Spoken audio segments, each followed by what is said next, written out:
Ladies and gentlemen, look like some of the more high-end stores, what they consider high-end stores. To me, the shit is just overpriced. And they are now closing their doors. I'm talking about the Lord and Taylor's, the Tommy Hilfiger, Polo Ralph Lauren, Abercrombie. Those type of stores are now slated to close their doors. They're what many people consider flagship stores, where they feature their own brands.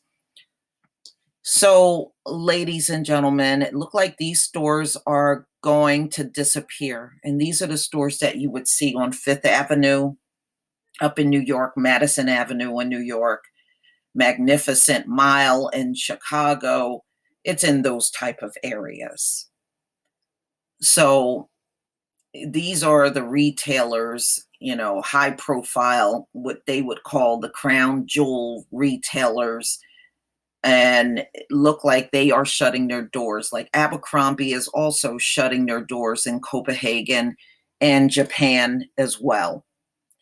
So look like many of these retailers are going down. Some of them are going to rebrand themselves. Other retailers are re-imaging their flagship concept instead of abandoning it altogether. Nike, for instance, opened a massive store on Fifth Avenue last year that doesn't have any cash registers. It lets shoppers see details of items displayed on mannequins by scanning the QR code and then having those items delivered to a fitting room or a designated pickup spot. Levi Strauss and Company, new flagship in Manhattan, Times Square, features larger dressing rooms with call buttons and tailors who can add trims and patches to customer jeans. So they're just trying to do something different in order to attract customers. All right. And this is Levi. All right. Those still clinging to the old concept, however, are having a harder time.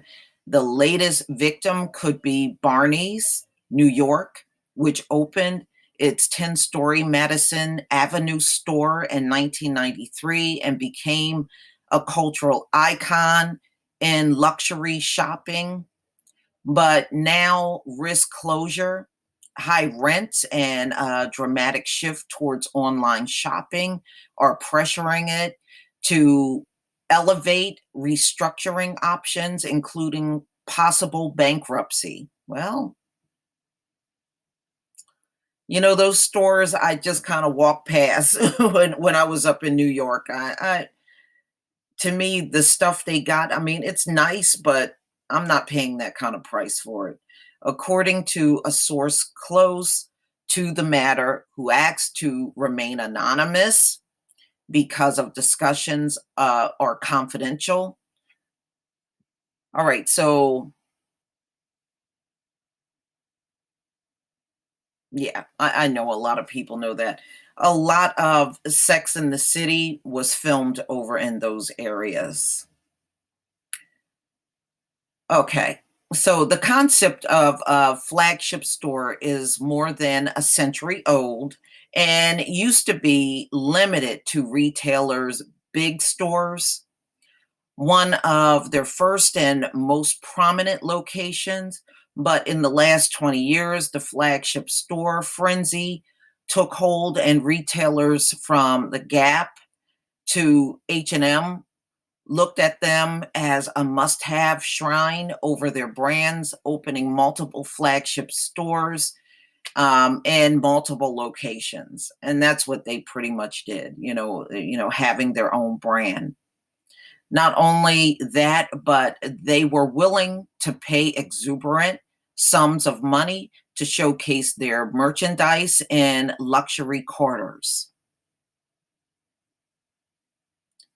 So, as you can see, big stores are leaving luxury shopping quarters. Retail square footage loss at luxury shopping quarters in 7 large cities topped at 350,000 last year. The figure includes 150,000 square feet from Macy's closing in San Francisco. Macy's actually closed around me too. So last year, the net number of retail square footage lost in these quarters topped 353,000, surpassing the 214,000 lost of square feet in 2009. The loss was exaggerated by Macy's closing its big stores in San Francisco Union Square, but CoStar found that excluding that store, every high-end shopping quarter it tracked saw a weakening trend. As a result, rents on Madison Avenue and Fifth Avenue have taken a hit as demand for these locations have fallen. Average annual asking rent for ground floor locations for Fifth Avenue Strip between 49th and 60th Street was $2,779 per square feet in the first quarter of 2019, down 11% from its peak of the first quarter of 2017, says commercial real estate broker Cushman Wakefield. But many analysts believe that haven't fallen far enough. That's a lot of money per square feet. Oh, that's outrageous. That's crazy. In fact, commercial rents in 45 out of 60 cities, including New York, Los Angeles, and Miami, are higher than the 2009 when the economy was in a recession, according to data. Okay. So in the case of Barney, New York's Madison Avenue store, the landlord were reportedly raised its rent to 30 million from 16 million earlier this year. A Barney spokeswoman declined to comment. That is outrageous to pay for rent. Oh my goodness, that's crazy. Oh, that's what they paid in rent in 1 year, $30 million. And the year before, $16 million in rent for the year. That is crazy. But they must have been making mad money because they've been in those areas for decades.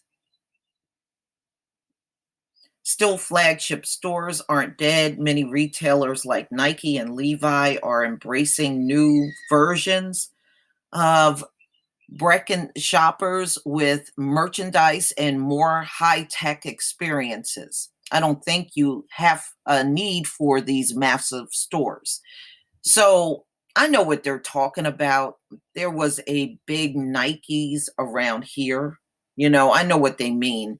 A flagship store are those big, ginormous stores. I mean, warehouse size stores. That's what they're talking about. A growing number of retailers are also thinking smaller. Hollister's, for instance, is embracing shrunken stores that offer online services and serve both local and tourist customers. Our customers continue to want smaller, more intimate stores where they can interact with associates, and our smaller prototypes have proven higher productivity, says Abercrombie in an email statement. Tommy Hilfiger, which also closed its other U.S. flagships on the Schrank Collins Avenue in Miami, will be testing smaller shops with online interaction in the U.S. that could be more like pop-ups Carolina Nash, 18, of Washington, D.C., says she finds massive stores too overwhelming, especially when she can get the merchandise online. And associates big stores with long fitting lines and big crowds. Nash said, unless it is something that offers a different experience, I'm not interested. You know what this tells me, y'all? These massive size stores are going out of business because the population is declining in America and they don't want to admit it. They never had problems with these massive stores before. Now all of a sudden they're whining and complaining. And as you can see, you know, people aren't renting that kind of space anymore. They don't want those massive stores. The rent is outrageous. $30 million a year for rent. That is just, whoo, that's outrageous. And to be honest with you, I'll take online shopping over these large retailers, overpriced stuff any day of the week. You know, I don't even shop Lord and Taylor's and Levi's and Tommy Hilfiger and Polo Ralph Lauren. I don't even shop that mess online. I don't. I'm more likely to go to Amazon than go to any of these other retailers.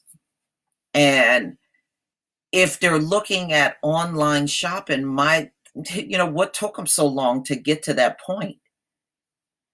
Wouldn't they have been better off setting up shop online than paying $30 million in rent? Can you imagine what they could have offered their customers with $30 million? Wow. Sound like some people just aren't all that smart. But please tell me what you think about these now more expensive stores are closing their doors and considering bankruptcy, like a lot of the smaller chains that we have talked about, like Dress Barns and virtually all of the pharmacies, Walgreens, CVS, Rite Aid, that are closing their doors as well. It's the sign of the times, and I do believe it's population decline in America that's causing a lot of this. Please leave your comment and subscribe. Don't forget to hit on the notification bell, and I'll see you on the next video. Peace, family.